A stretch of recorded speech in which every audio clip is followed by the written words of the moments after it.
여러분 안녕하십니까? 샘킴 프리칭 미션입니다. 오늘은 지난주에 이어서 출애굽기 7장 14절부터 19절까지 말씀 가운데 이제 후반부를 조금 더 생각을 해보겠어요. 하나님이 이제 나일강을 치신 이야기를 하려고 합니다. 제목은 나일강 애굽의 신, 뭐 이렇게 여러분들이 생각하시면 될 것 같아요. 물이 굉장히 중요합니다. 물은 뭐 그 중요성은 제가 말씀드리지 않아도 여러분들이 너무 잘 아실 거예요. 나일강은 그 강 자체가 애굽에게 생명을 주는 그런 존재였어요.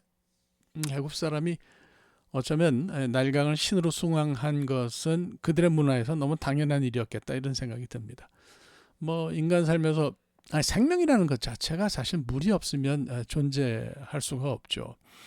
2017년에 한국 텔레비전에서 상영된 드라마가 있어요. 제목이 군주였는데요. 이거는 역사적 사실하고 픽션을 고루 비벼서 만든 퓨전 사극이었습니다. 이런 드라마를 뭐 팩션 이렇게 부르는 모양이에요. 뭐 하여튼 팩트와 픽션이 합쳐진 드라마다. 그래서 아마 그렇게 부르는 것 같습니다. 드라마에서 역사적인 부분은 편수회라고 이름 붙여진 조직의 실제 존재예요. 1700년대 조선에 물을 사유해가지고 참 물을 사유한다는 게 있을 수 없는 일인데 강력한 부와 권력을 얻은 조직이 있었어요. 이게 사실이거든요. 역사적 사실이에요. 그러니까 이런 객관적인 사실에서 작가가 힌트를 얻어서 시나리오를 썼다고 그렇게 알려집니다. 물은 뭐 당연히 개인이 소유해서는 안 되는, 또 소유할 수도 없는 그런 공공재죠. 이것을 뭐 누군가 사유화하면 나머지 사람의 삶이 사실 위협받지 않겠습니까? 삶의 중심에는 물이 있습니다. 지구에 생명이 존재하는 것도 우리 지구가 이제 태양계 안에서 유일하게 물을 가지고 있는 어떤 그런 별이기 때문에 그렇습니다. 그러니까 유일하게 물을 품어서 바다를 가슴에 안았어요. 바다가 있는 그런 행성은 사실은 그러니까 그 지구가 유일한 거죠. 하나님이 지구를 사람이 사는 집으로 만드실 때 물을 계획에 넣으신 것이 저는 굉장히 아주 의미가 있다고 생각합니다. 창세기를 이제 읽어보면 하나님이 궁창 위의 물과 궁창 아래 물로 물을 나누어서 지구에 심으셨다는 얘기가 나오잖아요. 물이라고 하는 것은 생명과 연결할 때에 불가분의 존재다 이렇게 말씀을 드립니다. 그런데 오늘 본문을 보니까 하나님이 나일을 치셨어요. 물이 굉장히 중요하죠. 생명을 가능하게 하는 존재가 물인데 이렇게 중요한 물을 치셨다면 거기에는 확실한 이유가 있는 거죠. 물은 중요합니다. 그런데 우리가 분명히 하나 본문을 읽으면서 첫 번째 재앙을 읽으면서 알아야 될 것은 물은 중요하지만 그것을 창조하신 분이 그 위에 있다는 사실이에요. 사실 그러니까 삶의 핵심은 물이라고 여겨질 수도 있지만 물이 아니라 물을 만드신 하나님이 생명의 핵심이고 삶의 핵심이죠. 애굽 사람도 물을 중시했어요. 나일강 치수가 왕의 능력 가운데 하나인 사실 제가 뭐 지난번에도 말씀드렸어요. 이 사람들의 시각을 잘 보여줍니다. 그러니까 물을 잘 다스리지 못하는 바로는 바로로서 더 이상 기능하지 못해서 이 사람은 내려왔어야 됐어요. 그런 걸 이제 볼 수가 있는 거죠. 그러니까 하나님이 물을 따르신 것은 그 바로 안 되겠다 말씀하신 거예요. 애굽 사람들의 삶 역시 하나님의 손 아래에 있다는, 하나님 다스리신다는 무겁고도 엄중한 그런 경고였습니다. 애굽 사람들이 이제 그 사건을 통해서 알게 된 게 분명히 있죠. 나일강이 세상을 다스리는 신인 줄 알았는데 그 나일을 꼼짝 못하게 하는 진짜 신이 있다는 사실을 이제 그 사람들이 처음으로 알게 됐습니다. 나훔 사르나라고 하는 유대인 학자가 있어요. 구약 학자인데 그 사람들은 구약이라는 표현을 안 쓰지만 저는 뭐 구약 학자라고 생각하죠. 이분이 이 사건을, 하나님이 그 나일강을 치신 사건을 신학적으로 들여다볼 필요가 있다고 얘기를 했습니다.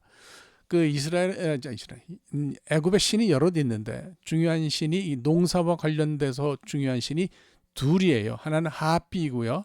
또 하나는 오시리스입니다. 하피는 애굽의 나일강의 신이라고 할 수 있는데 나일강이 범람하잖아요. 그래서 이제 거기 델타가 만들어지면 거기 농사를 짓는데 그걸 관장하는 신이에요. 그러니까 농업과 풍요의 신입니다. 오시리스는 굉장히 아주 애굽 전체를 다스리는 그런 신인데 농업, 풍요, 내세, 부활 뭐 이런 걸 다 관장하는 그런 신이고요. 인간에게 농사를 가르치는 그런 신입니다. 하늘을 지배하는 이시스라는 여신과 함께 애굽을 다스렸죠. 그래서 이 오시리스가 이제 하피처럼 그 강물의 범람, 그래서 이제 강물이 범람해서 델타가 만들어지는 걸 역시 이 오시리스가 굉장히 중요하게 생각하고 관장을 하고 그러는데, 나훔 사르나가 그렇게 얘기를 했어요. 그러니까 강물이 피로 변했다라고 하는 것은 두 신 하피와 오시리스의 힘이 완전히 망가졌다는 사실을 의미한다. 하나님이 물의 성격을 물에서 피로 완전히 바꾸심으로써 애굽의 중요한 신 둘을 치셨다. 이렇게 신학적으로 볼 수 있다는 거예요. 정말 하나님 세상을 다스리시고 세상을 다스리시는 하나님의 위력이 만방에 떨쳐진 것입니다. 이것이 사실 우리가 이제 다른 것도 뭐 이야기할 수 있지만 정말 핵심적으로 봐야 될 것은 이거다. 이 두 신을 하나님이 꺾으셨다라고 하는 것이 강물의 피로 변한 엄청난 사건의 핵심이었습니다. 자, 그러면 이렇게 엄청난 사건이 생겼으면 바로가 어떻게 했어야 됐어요? 바뀌어서 이스라엘 백성을 내보냈어야 했는데 그렇게 안 했죠. 변하지 않았습니다. 진짜로 물을 다스리시는 하나님을 알아보고 하피나 오시리스가 아니라 하나님 다스린다는 사실을 알아보고 경배를 하면 당장 이스라엘을 애굽 밖으로 내보내야 됐는데 그렇게 안 했습니다. 하나님에 굴복하지 않았습니다.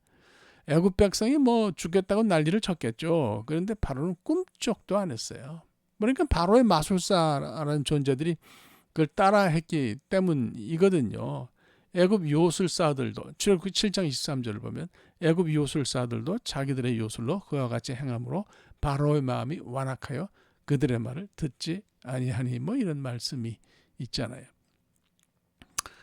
하나님이 우리 사람살이의 핵심을 짚으시는데 그렇게 핵심을 콕 짚으셔도 인간이 말을 듣지 않는 경우가 있어요.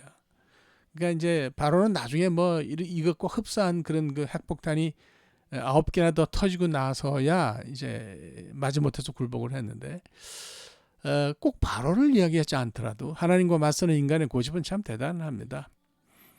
자기 자신이 우리가 여전히 무엇을 할 수 있다라고 착각을 하면 사람이 뭐 절대로 하나님 앞에 머리를 조아리지 않습니다. 아직도 가능성이 있다고 생각하면 하나님 앞에 굴복하지 않죠.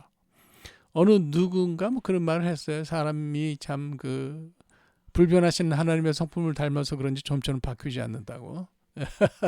뭐 그건 우스갯소리지만 타락한 이후에 인간의 마음을 지배하는 생각이 사실은 그래서 반하나님적인 건지도 모르겠어요. 하나님이 참 이런 존재를 땅에 씌우시고 아름답다고 하셨으니 그분의 배포는 헤아리기 어렵습니다. 자, 앞서 언급했듯이 물은 삶에서 너무나 중요합니다. 그런데 이제 하나님이 그렇게 우리 삶에 중요한 것을 치실 수도 있다는 데 생각이 가게 되면 그런 생각을 하게 되면 마음이 편하지는 않아요. 날강에 얻어맞은 사건을 보면서 우리가 물처럼 우리에게 소중하고 또 우리가 소중하게 여기는 것도 하나님이 치실 수가 있구나. 이렇게 생각하면 그거 굉장히 새삼스럽지 않아요. 내가 그렇게 소중하게 여기고 보존해온 것이 하나님의 공격 대상이 된다. 여러분 그거 어떻게 생각하십니까? 여기에 생각이 미치니까 하나님을 믿고 내가 하나님 잘 믿고 산다고 평소에 그렇게 생각했는데 내 삶이 정말 그런지 자신이 좀 없어집니다. 내가 하는 우리가 하는 일이 있죠. 또 나의 신앙이나 출석하는 교회나 직분이나 기도나 헌신이냐 이런 모든 것들이 때로는 날강이 될 수도 있다는 생각이 문득 들었습니다. 여러분 그런 생각이 들면 어떻습니까? 하나님이 내가 중시하는 나의 일을 쓸모없는 피로 만들어 버리신다면 그러면 인생이 어떻게 되겠느냐? 지금까지 이제 우리가 뭐 고백하기에는 하나님이 인생에서 가장 중요하다 이렇게 고백하면서 살았는데 또 그분이 없으면 나는 정말 아무것도 아닙니다 이렇게 고백하면서 살았는데 하나님이 날강을 치신 이야기를 깊이 읽으면서 내가 실제로도 내 삶에서 하나님을 그렇게 생각하는지 그렇게 생각하면서 사는지 의문이 찾아왔어요. 솔직하게 정말 우리 생각의 내면을 들여다봐야 되겠다고 생각합니다. 그리고 하나님께 진짜 물어야 돼요. 정직하게. 삶에서 우리 인생에서 물이 소중하다면 그걸 다스리시는 분이 하나님이심을 처절하게 확신해야 되겠다. 이런 생각이 듭니다. 그래서 진짜 하나님의 편이 되려면 진짜 하나님의 편이 되어서 그렇게 살아야 되겠다는 생각이 듭니다. 기도합시다. 하나님, 우리가 소중하게 여기는 것들이 어느 날 피로 변할 수 있다는 사실을 깨달으면서 내가 진실로 하나님을 그렇게 섬기고 있는지, 중요하게 섬기고 있는지, 세상 어떤 것보다 소중하게 여기는지 돌아다보게 되었습니다. 하나님, 이런 생각을 갖게 하심을 감사합니다. 나의 신앙을 점검하게 하시고 하나님을 바라보는 신앙을 새롭게 할 수 있도록 우리를 붙들어 주시옵소서. 예수 그리스도의 이름으로 기도합니다. 아멘. 예, 감사합니다. 오늘 여기까지 하겠습니다. 다음 주에는 출애굽기 8장 8절부터 15절까지를 가지고 개구리재앙이죠. 개구리재앙을 가지고 여러분과 함께 생각을 해보도록 그렇게 하겠습니다. 감사합니다.